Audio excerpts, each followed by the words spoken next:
Hi everyone. So today I'm doing another book review, and I decided to do the sequel to the Vincent Boys, which is called The Vincent Brothers by Abbi Glines.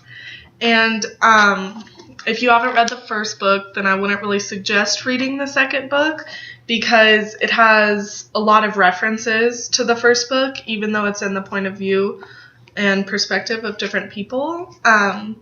So basically, this book is Sawyer's story after Ashton breaks up with him. And it's his story with Ashton's cousin Lana, which we meet in the first book, The Vincent Boys. And this is after Sawyer already broke up with Ashton, after they already realized that Sawyer and Bo were brothers. And so basically Sawyer's going through a lot right now. He hasn't dated anybody since Ashton, and he's always just kind of sad and in a bad mood, and he's always getting into fights with Bo, and it's just kind of a big mess. But, Ashton and Bo are happy. And so basically Lana, Ashton's cousin, is moving to town for the summer to stay with Ashton. But little does Ashton know that Lana has a different plan, and that plan is to get Sawyer to go out with her. So Lana has always had a crush on Sawyer ever since they were kids, and he always helped her when Ashton and Bo were being mean to her and stuff. So she's just really excited to see Sawyer, and she got a whole makeover, and her mom bought her all of these new clothes, and she got lowlights and stuff and started wearing makeup. And so she and Sawyer run into each other at a bar just outside of the town that Sawyer, Ashton, and Bo live in Grove. And Sawyer doesn't even recognize Lana at first, but they start flirting and stuff, and it's real cute and everything. And she tells him how she's going to stay with Ashton for the summer. And so he drives her to Ashton's house, and this causes a big fight between Ashton, Bo, and Sawyer, because they think that Sawyer is always trying to get back with Ashton, even though he was just dropping off Lana.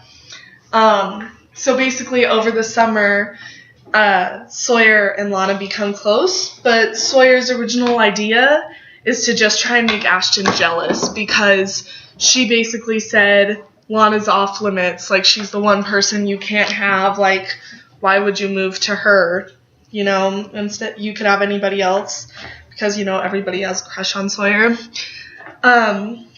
So throughout the summer, they go on different activities as, groups with Bo and Ashton and everybody, and they become really close. It's a lot like the first book in the way it's written. It has Sawyer and Lana as different chapters. So that's a Sawyer chapter where you're seeing everything through the eyes of Sawyer, and there will be a Lana chapter where you see everything from her perspective. I really love that about these books, about this book and the book before, because it's just such a fun way to read, and you get to see into the mind of two different people and two different genders, which it's really hard to write from the gender that you're not, to write first person. So I congratulate Abbi Glines for writing so well in the perspective of a high school boy. I didn't like this book as much as the first book, because there's a lot of really detailed sexual scenes, and it's really awkward. So now I'm going to give away spoilers though, so be ready. Leave if you haven't read it. So some spoilers are that Lana and Sawyer get really close, and they do all of this sexual stuff, and it's really awkward. But Sawyer still, whenever he gets the chance, goes back to Ashton. So if both Ashton and Lana need help, he's going to choose Ashton. And he goes and he helps her, and he tries to be there for her when Bo's not. And at one point, Ashton thinks that Bo is cheating on her. And what do you know, Sawyer drives over to Ashton's and hugs her and tries to comfort her, when Lana is just kind of left alone, and she's really hurt by this. She's been in love with this guy her whole life, but he's still choosing her cousin over her, even when they're kind of official. So Lana ends up running away and going to her friend's condo and staying with her. Nobody knows where she is except for one of Sawyer's friends that drove her there because he had a crush on her. And so Sawyer goes crazy, and he realizes once she's gone that he's in love with her. And Bo helps him realize that he's in love with Lana, and so he kind of has to find her. And so when he finally does find her, because their friend Ethan told him where she was, he goes and finds her, and she's really upset at first, but I mean, she can't really stay mad, and she gets all happy, and they end up going to the same college, and they get really excited, and then there's a cute little epilogue at the end where they got engaged, and Bo and Ashton are engaged.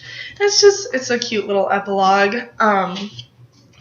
So that's about the whole summary of the book. It's a really good book still. I really like the way it's written, but it's definitely not as good as the first one because a lot of it is just about their physical attraction to each other and their physical connection, whereas with Ashton and Bo in the first book, they had a lot more like sentimental moments and a lot more of an emotional connection because Bo let Ashton be who she wanted to be and she could be herself around him, whereas like Lana was doing all this stuff and changing herself to be with Sawyer and stuff, and it's just like mostly a physical attraction. And it's weird seeing Sawyer in a different way because in the first book he was all perfect and he was so sweet, like he would hardly ever kiss Ashton, and now he's like trying to get in Lana's pants like right away, and it's really weird. It's like a really uncomfortable while reading it because it's like really descriptive, and I didn't like that. But I still would recommend the book because I mean you have to kind of finish the series. It's the sequel, you know. If you liked the first book, then you'll still probably like this book, just not as much because I mean originals are always better. But so that's about it. Thanks for watching, guys. Bye.